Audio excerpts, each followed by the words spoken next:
right, hello everyone. Jack Reed here with Team Playmakers, and we're doing a deck profile for Landon Oliver. Yeah, and what did you do? I won the Illusion of Chaos giant card, but I don't have it with me because this is day 2. Yep, so here's a little one for you guys. Card. But yeah. And what did you play? I decided to play Phantom Knights. It was 140 players, 7 rounds, and a single elimination.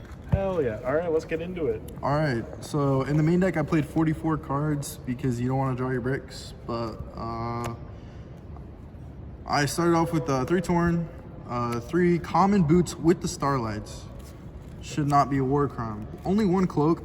I see a lot of people playing 2, but if you draw like the normal summons in unison with like Right, they're just not very good.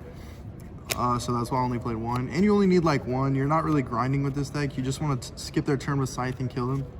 And I played 1 Gloves. And I didn't play the guy that summons 1 from hand, Greaves. I just think he's a brick and he doesn't do anything by himself like what these guys do. So I just decided not to play him. So that was all my Phantom Knights. And then for the best package in the game, I played 3 Water and a Griffin. These cards are kind of stupid. Yeah, these cards are crazy. And since I didn't play Emergency Teleport, so a lot of the times I'll be using just Water Enchantress as an extender instead of like going for this. I just summon this with the PK and full combo. And then I play the bricks. These cards are crazy. And then I didn't have this card in my deck list for the main event, so I actually went X2 drop. So that was cool, but I won a giant card, so I can't complain. Mine is crazy. He would have won the main event. They had the deck list him. So I played 3 Ash for hand traps. This card stops Water Enchantress and Prank It, so you have to max out. I main decked Gamma, so since I'm not playing any extenders in my deck, I have to protect Water Enchantress. And respect Lantia. And this card's just crazy, like especially like playing into Droll or whatever, or even on their turn just to stop anything. This card's insane. And then I played 2 Valor, 2 Ogre, and 2 Nib. I only wanted to play like 2 of these just because like I want to see like a unison of them, not just multiples in one hand. And I only played 2 Nib because I don't want a dead one in my hand to stop my Celestial draw. And that was all the monsters. And then 3 Right, 1 Fate, and Griffin. 2 Fusion Destiny, and 2 Droplet. Same theory with Droplet. Even though you can set this card, it's just not good if you have multiples. And the Fog Leads do the same thing, so. This is kind of like so much of this format is defined by 2 interruptions specifically. Right. Like everyone beats 1, but that second one. Yeah. Roto searches any PK. This card literally searches anything in your deck, and this stops every hand trap. I want to play 3 of this because there's a couple combos in the deck where 3 comes up, where you Griffin negate this when you flip it on their draw phase, and then you can double scythe them with the Break Sword Engrave, but it just doesn't come up enough, and it's just not worth the brick. And then I played a Wings in this. You just need Wings because there is combos in the deck where you have to send Double Trap and Reborn twice on your turn.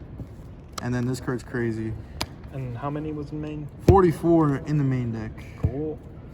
For the extra, Almirage, Spider, these cards were insane. Like, there was a lot of times where I just had like Verite, 3 hand traps, and it just got me there. Shout out to this card. Like, shout out. Link Spider does the most. He does. No one gives him credit. Yeah, he's the Spider.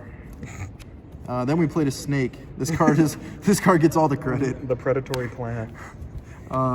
This card sucks because your opponent can take it with their Dark Charmer to get a Water Enchantress. So that's why but this card is crazy. This card's also crazy.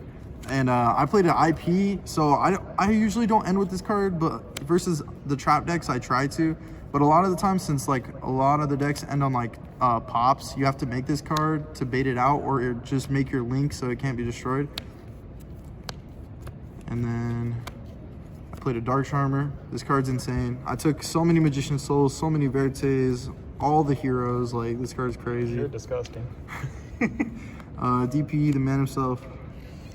I played a Bardiche. This card's crazy. Unicorn, this card didn't come up at all. This should have been a line, honestly, just because I play Nib, Effective Healer, and Ghost Ogre. Yeah. But yeah, this didn't come up enough. Boral Sword, this card was insane. Like, all day. Like, everyone's paying 2,000, so I just summon this card, and then I double attack again. Then I play all the Xseeds, and Downer came up for Zeus a couple times too, which was pretty relevant. Alright. Then side deck. Yep. All the tokens. We got Shout out to my dad. Oh yeah. I play 2 draw. This card is really good. You just have to respect Flunder, and versus the heavy combo decks, it's really good. 2 Lancia, it's searchable. 2 Token Collector. You can discard this card off Fate, which is cool, and 2 Imperm. 3 of this card, because this is full combo if I get hand trapped. Valid. And stop Eldritch. Alright, cool. Any shout outs? Shout outs to the Foundation, Tristan Bridges, Darren Dial, Danny. Shout outs to Enzo, Jib, Team Playmakers. Also, Team Scheme, whatever it takes, baby. Whatever it fucking takes. Shout out to Manny, Mojica, Level 7 Games, everyone back in Colorado, and Xinu. The Xinu Force is crazy. Oh no.